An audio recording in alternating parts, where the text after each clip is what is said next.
Hi hello and welcome to ET exclusive. Silent గా ఉన్నది పవనే కానీ ఆయన సినిమాలు కాదు. ఇండస్ట్రీకి దూరంగా ఉన్నది పవర్ స్టారే కానీ ఆయన సినిమాల అప్డేట్లు కాదు అని మళ్ళీ గుర్తు చేస్తున్నారు పవర్ స్టార్ మూవీ మేకర్స్. శ్రీరామనవమి రోజు పవర్ స్టార్ ఫ్యాన్స్ కి సైలెంట్ గా గిఫ్ట్ ఇచ్చేశారు హరిహర వీరమల్లు టీం. ఎన్నికలు పూర్తయ్యేదాకా పవర్ స్టార్ ని ఫీల్డ్ మీదే చూసుకుంటాం. సినిమాలకు ఆయన దూరంగా ఉంటారని మాకు తెలుసు. అందుకే అప్డేట్స్ ఏవిసారు అని అడగదలుచుకోలేదు అని ఓపెన్ గానే అంటున్నారు పవన్ కళ్యాణ్ ఫ్యాన్స్. అన్నిసార్లు మీరు అడగాలనా, మీ మనసు మాకు తెలీదా అంటూ ఫ్యాన్స్ కి స్వీట్ సర్ప్రైజ్ ఇచ్చేశారు హరిహర వీరమల్లు మేకర్స్. ఇప్పుడు ఈ స్టిల్ తో సరిపెట్టుకోండి, త్వరలోనే టీజర్ ని తీసుకొచ్చేస్తామంటూ హింట్ ఇచ్చారు. అసలే పవన్ కళ్యాణ్ కి పాన్ ఇండియా సినిమా. టీజర్ ని ఏ రేంజ్ లో కట్ చేస్తున్నారో అని ఊహించుకుని మురిసిపోతున్నారు ఫ్యాన్స్. నిజానికి ఈ సినిమాతోనే power star pan India entry ఇవ్వాల్సింది. కాకపోతే ఇప్పుడు ఆ ఛాన్స్ ని ఓజీ కొట్టేసింది. వెరీ ఫస్ట్ లుక్ తోనే vintage Pawan Kalyan is back అనే ఇమేజ్ ని క్రియేట్ చేసింది ఓజీ. పవర్ స్టార్ మిగిలిన కెప్టెన్లు అటు ఇటుగా ఇంకో సినిమాలో అడుగుపెట్టారు గాని ఓజీ కెప్టెన్ సుజీత్ మాత్రం ఆ సినిమాకే కమిట్ అయి పనిచేస్తున్నారు. సెప్టెంబర్లో సినిమాను ప్రేక్షకుల ముందుకు తీసుకురావాలంటే ఆ మాత్రం కష్టపడక తప్పదు కదా మరి అంటున్నారు క్రిటిక్స్. రిలీజ్ డేట్ ని కమిట్ కాని హరిహర వీరమల్లు టీం అప్డేట్ తో హుషారు రేకెత్తించింది. రీసెంట్ గా ఉస్తాద్ భగత్ సింగ్ సడన్ సర్ప్రైజ్ ఇచ్చింది. ఆన్ ది వే అంటున్న ఓజీ మేకర్స్ కూడా ఏదో ఒక ఇంట్రెస్టింగ్ గిఫ్ట్ ని ప్లాన్ చేయొచ్చుగా అంటూ రిక్వెస్ట్లు పెడుతున్నారు అభిమానులు. ఆల్రెడీ హరీష్ శంకర్ ఇచ్చిన ట్రీట్ ని మించేలా ప్లాన్ చేయాల్సిన బాధ్యతుంది ఇప్పుడు క్రిష్ అండ్ సుజిత్ మీద. 1కి 4 సినిమాలు వరుసపెట్టి చేస్తున్నప్పుడు చుట్టూ 10 మందితో పరిచయాలుంటాయి. కొన్నిసార్లు మన బాధ్యత ఎదుటివాడు తీసుకుంటే ఇంకొన్నిసార్లు వాళ్ల రెస్పాన్సిబిలిటీని మనం ఫీల్ అవ్వాల్సి ఉంటుంది. అలా నార్త్ సౌత్ అనే తేడా లేకుండా కొందరు ముద్దు కుమ్మలకు సక్సెస్ ఇవ్వాల్సిన బాధ్యతను తీసుకున్నారు ప్రభాస్. సూపర్ సీనియర్ దీపికతో మొదలుపెట్టి హ్యాపెనింగ్ బ్యూటీ మాళవిక వరకు ప్రభాస్నే నమ్ముకున్నారు. మరి మనోహరి పాటలో ప్రభాస్ ఎంతమందితో ఆడిపాడారో ఇప్పుడు అంతకన్నా ఎక్కువ మందితోనే స్టెప్లేస్తున్నారు. మిగిలిన సినిమాల సంగతి పక్కన పెడితే కల్కి, రాజాసాబ్లో 2 హీరోయిన్లతో ఆడిపాడుతున్నారు ప్రభాస్. అందుకే ఉన్న పళాన 4 హీరోయిన్లకు సక్సెస్ ఇవ్వాల్సిన బాధ్యత ప్రభాస్ భుజాలపై పడింది. ఆ 4లో ఫస్ట్ ప్లేస్ లో ఉన్నారు దిశా పాట్నీ. నార్త్ లో దిశా పాట్నీకి తిరుగులేదు, కానీ సౌత్ లోనే హిట్టే లేదు. అందుకే అర్జెంటుగా కల్కితో ఆమెకు హిట్ ఇవ్వాల్సిన రెస్పాన్సిబిలిటీ తీసుకున్నారు డార్లింగ్.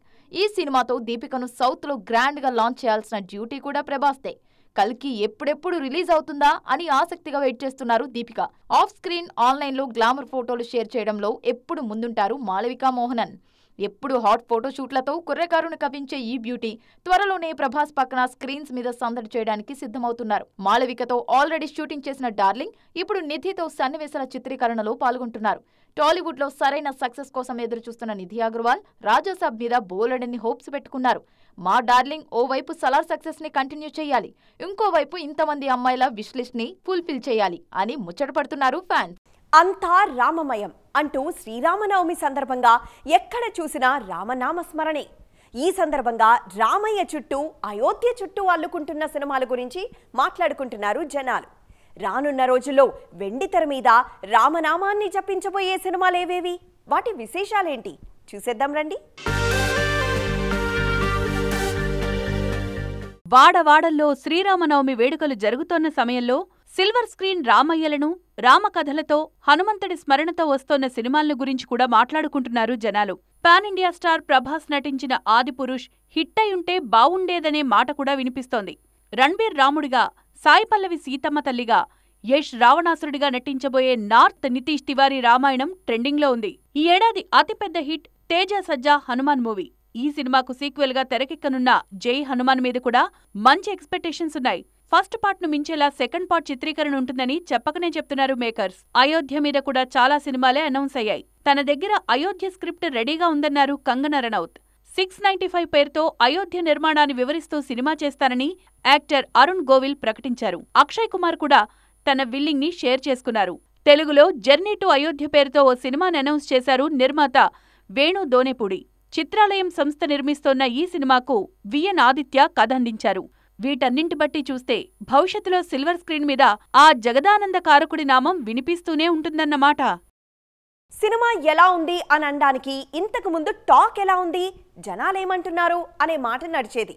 ఇప్పుడు పరిస్థితి మారింది. ప్రీ రిలీజ్ బిజినెస్ ఎంత చేసింది, బాక్సాఫీస్ ఏమంటోంది అనేదే లెక్క. ఎంటర్టైన్మెంట్ ఇండస్ట్రీలో సినిమా సక్సెస్ ని డిసైడ్ చేసేది ఎప్పుడూ లెక్కలే అన్నది ట్రేడ్ పండిట్స్ చెప్పే విషయం. ఇప్పటికే జనాల్లోకి వెళ్లిన కల్కి, దేవర చిత్రాల లెక్కలు ఎలా ఉన్నాయి చూసేద్దాం రండి. సినిమా ఇండస్ట్రీకి అత్యద్భుతంగా కలిసొచ్చిన మే 9న కల్కిని రిలీజ్ చేయాలి అన్నది మేకర్స్ ముందు నుంచి అనుకున్న మాట.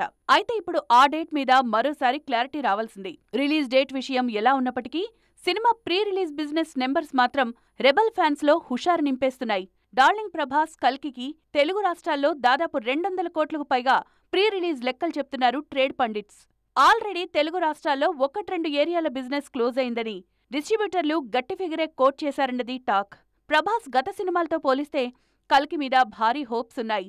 రీసెంట్ సలార్ సక్సెస్ కూడా ఈ బిజినెస్ కి ప్లస్ అయింది. ప్రభాస్ కి సలార్ ప్లస్ అయితే ఎన్టీఆర్ కి RRR ఇచ్చిన హై మామూలుది కాదు. అందుకే దేవర ప్రీ రిలీజ్ లెక్కలు కూడా స్ట్రాంగ్ గా కనిపిస్తున్నాయి. తెలుగు రాష్ట్రాల్లో దేవర పార్ట్ 1 ప్రీ రిలీజ్ బిజినెస్ 140 కోట్ల దాకా ఉందన్నది న్యూస్. కొరటాల శివ మేకింగ్ చూసి కాన్ఫిడెంట్ గా నార్త్ నుంచి డిస్ట్రిబ్యూటర్స్ గా రంగంలో దిగారు కరణ్ జోహార్ అండ్ అనిల్ తడాని. తెలుగు రాష్ట్రాల్లోనూ ఇద్దరు ప్రముఖుల మధ్య ఈ హక్కుల కోసం గట్టి పోటీ ఏర్పడిందన్నది వైరల్ న్యూస్. ఇంతకీ కల్కి, దేవర పంపిణీ హక్కులు దక్కించుకున్నదెవరు? Let's wait and see. సినిమాల సంఖ్య పెరిగినట్టు సినిమాలు రిలీజ్ అయ్యే సీజన్లు కూడా పెరుగుతున్నాయి. ఒకప్పుడు మన దగ్గర డిసెంబర్ అంటే కాస్త డల్గా కనిపించేది. సినిమాలన్నీ సంక్రాంతి రేస్లో ఉండాలనుకునేవి. కానీ ఓవర్సీస్ మార్కెట్ పెరిగినప్పటి నుంచి డిసెంబర్ మీద కూడా భారీగా ఖర్చీఫ్లు వేస్తున్నారు నిర్మాతలు. అందుకే 2024 డిసెంబర్ మీద కూడా 2 సినిమాలు కాన్సంట్రేట్ చేస్తున్నాయి. మిగిలిన వాళ్ళ సంగతేమో కాని సిల్వర్ స్క్రీన్ శ్రీవల్లి రష్మికకి యమాగా కలిసొచ్చింది డిసెంబర్. అల్లు అర్జున్తో కలిసి ఆమె నటించిన పుష్ప రిలీజ్ అయింది డిసెంబర్లోనే. లాస్ట్ ఇయర్ రణబీర్ కపూర్తో కలిసి నటించిన యానిమల్ విడుదలైంది కూడా డిసెంబర్లోనే. డిసెంబర్లో రిలీజ్ అయ్యే సినిమాలు క్లిక్ అయితే ఆ పాజిటివ్ వైబ్స్తో నెక్స్ట్ న్యూ ఇయర్ స్టార్ట్ అవుతుంది. పండగ వరకు సినిమాలు పెద్దగా ఉండవు కాబట్టి ఈ సినిమాల బజ్ ఉంటూనే ఉంటుందన్నది మేకర్స్ నుంచి టెంప్ట్ చేస్తున్న విషయం. అందుకే నితిన్ రాబిన్హుడ్ మూవీని డిసెంబర్ 20న రిలీజ్ చేయడానికి ఫిక్స్ అయ్యారు మేకర్స్. తండేల్ అక్టోబర్లో వచ్చే అవకాశాలున్నాయన్నది నిన్న మొన్నటిదాకా వినిపించిన మాట. అయితే డిసెంబర్ 20కి రిలీజ్ చేయాలని మేకర్స్ అనుకుంటున్నట్టు ఫిలిం నగర్ సమాచారం. రాబిన్హుడ్లో నటిస్తున్న నితిన్, రాశి ఖన్నా జంట ఆల్రెడీ శ్రీనివాస కళ్యాణంలో కలిసి నటించారు. తండేల్లో చేస్తున్న చైతు, సాయి పల్లవికి ఆల్రెడీ లవ్ స్టోరీ మూవీ ఉంది. సో ఈ 2 జంటలు స్క్రీన్ మీద తమ లక్ని ఇంకోసారి పరీక్షించుకోవడానికి డిసెంబర్ 20ని ఫిక్స్ చేసుకుంటున్నాయన్నమాట. సొసైటీకి తిరిగిచ్చేయాలి, లేకుంటే లావైపోతాం అని సినిమాలో సరదాగా డైలాగ్ వినిపిస్తుంది. కానీ నిజంగా ఆలోచిస్తే అందులో గొప్ప మీనింగ్ ఉంది. అందుకే సొసైటీకి ఎంతో కొంత తిరిగి ఇచ్చేయాలనే ధ్యాసతోనే ఉన్నారు మన హీరోయిన్లు. ఆ మధ్య ఈ విషయంలో సమంత పేరు చాలా బాగా వినిపించింది. ఇప్పుడు ఆమె బాటలోనే నడుస్తున్నారు సంయుక్త మీనన్. ఇలా నలుగురికి సాయపడేలా ప్రవర్తిస్తున్న మిగిలిన హీరోయిన్ల మీద కూడా ఓ లుక్కేసేద్దామా? ప్రత్యూష సపోర్ట్కి సమంత చేస్తున్న సపోర్ట్ గురించి చాలా మందికి తెలుసు. సంపాదించింది దాచుకోవాలి, పెంచుకోవాలి అనే ధ్యాస మంచిదే. కానీ సొసైటీకి చేయూతనివ్వాలనే ధ్యాస ఖచ్చితంగా ఉండాలని ప్రత్యూష సపోర్ట్ మొదలుపెట్టారు శామ్. నటి హన్సిక కూడా 10 మంది క్యాన్సర్ పేషెంట్లకు సాయం చేస్తున్నారు. 25 మంది పిల్లల్ని దత్తత తీసుకుని చదివిస్తున్నారు. చదువు విషయంలో సపోర్ట్ చేయడానికి ఎప్పుడూ ముందుంటారు లక్ష్మీ మంచు. ప్రభుత్వ పాఠశాలల్లో పిల్లల కోసం తన వంతు సాయం చేస్తూ ఉన్నారు.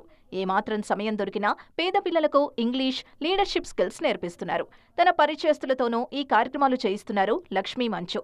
శృతి హాసన్ కూడా తన తండ్రి కమల్ హాసన్ ఆర్గనైజేషన్ తరపున పిల్లల చదువులకు సాయం చేస్తున్నారు. ఆరోగ్యం, విద్య విషయంలో సాయం చేయడానికి తానెప్పుడూ సిద్ధంగా ఉన్నానని అంటారు శృతి హాసన్.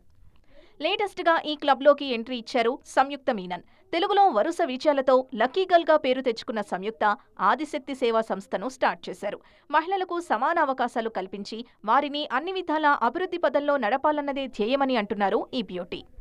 ఇది ఇవాల్టి ఈటీ ఎక్స్క్లూజివ్. మరిన్ని కలర్ఫుల్ అండ్ ట్రెండింగ్ అప్డేట్స్తో మళ్ళీ కలుద్దాం. అప్పటిదాకా చూస్తూనే ఉండండి టీవీ9.